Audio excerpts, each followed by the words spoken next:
Oi pessoal, eu sou a Andressa, estou aqui para responder as perguntas dos nossos seguidores sobre Estados Unidos e Europa.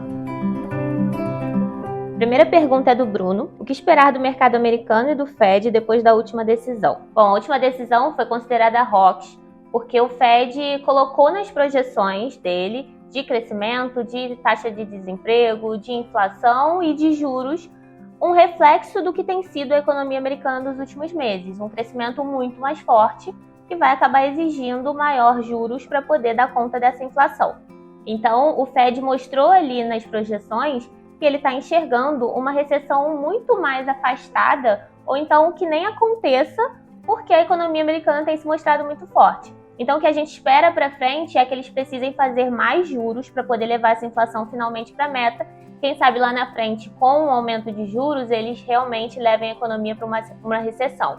Mas, nesse primeiro momento, essa hipótese de recessão está descartada.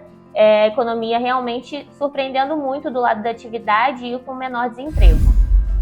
A pergunta do Márcio: como os Estados Unidos e a Europa podem tentar isolar a economia dos impactos da guerra? Essas economias, principalmente a Europa, precisaram ter uma dependência menor da Rússia nesse período de guerra, no caso da Europa, principalmente em relação à energia.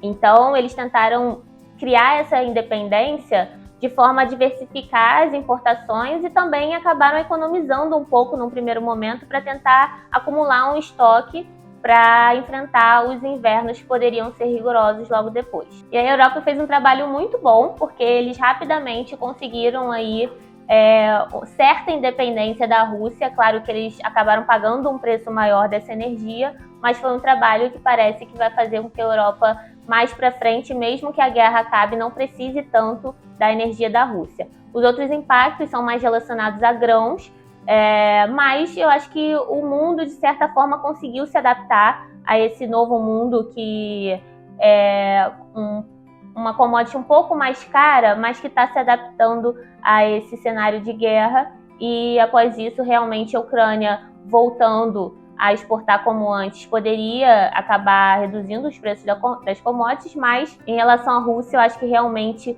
isso não volta a ser como era antes. A pergunta da Camila é sobre em que medida o ritmo de crescimento da China vai afetar a nossa economia. Bom, ela vai afetar via commodities, já que a China é o nosso principal parceiro comercial. Então, uma menor demanda pela China, né, já que o crescimento por lá é esperado que cada vez seja menor, uma demanda menor vai acabar diminuindo as nossas exportações para a China.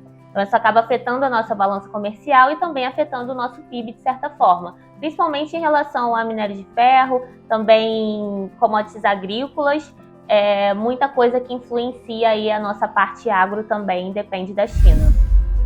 Bom, a última pergunta é a pergunta do Davi. Por que é tão difícil os economistas entrarem em consenso se vai ter ou não recessão nos Estados Unidos? Bom, é uma pergunta bem difícil, mas uma das possibilidades é que tem uma galera que acha que a inflação ela vai desacelerar não via aperto de juros, não só via aperto de juros. Então o Fed não necessariamente precisaria subir os juros a um nível tão restritivo a ponto de levar a economia para uma recessão. A gente acha que a inflação só vai para a meta se tiver uma recessão. Então o Fed ele deveria subir o juro, apertar essa economia de forma que, infelizmente, ela tenha que sofrer para poder levar a inflação para a meta. Se essa inflação for uma inflação que não é completamente de demanda, se tiver uma parte relevante que é de oferta, ela voltaria para um nível pré-pandemia, acho que a gente pode dizer assim, sem que o Fed precise agir. Até porque os juros ele só influencia a parte da inflação de demanda. Então, se uma ala de economistas acredita que essa inflação é uma inflação majoritariamente de oferta, talvez a parte dos juros não precise subir tanto para dar conta dessa inflação, e aí a economia realmente não estaria tão contraída para ir para uma recessão. Do outro lado, a gente tem a galera que acredita, assim como a gente, que o Fed vai continuar subindo os juros e aí, infelizmente, essa economia precisaria entrar em recessão e essa inflação poderia ir para 2%. Isso depois de um longo período ainda que a gente acredita que ela vai ficar rodando em 3%. Obrigada pelas perguntas, até a próxima. Se tiver alguma dúvida, pode deixar aqui nos comentários que a gente vai responder. Tchau, tchau!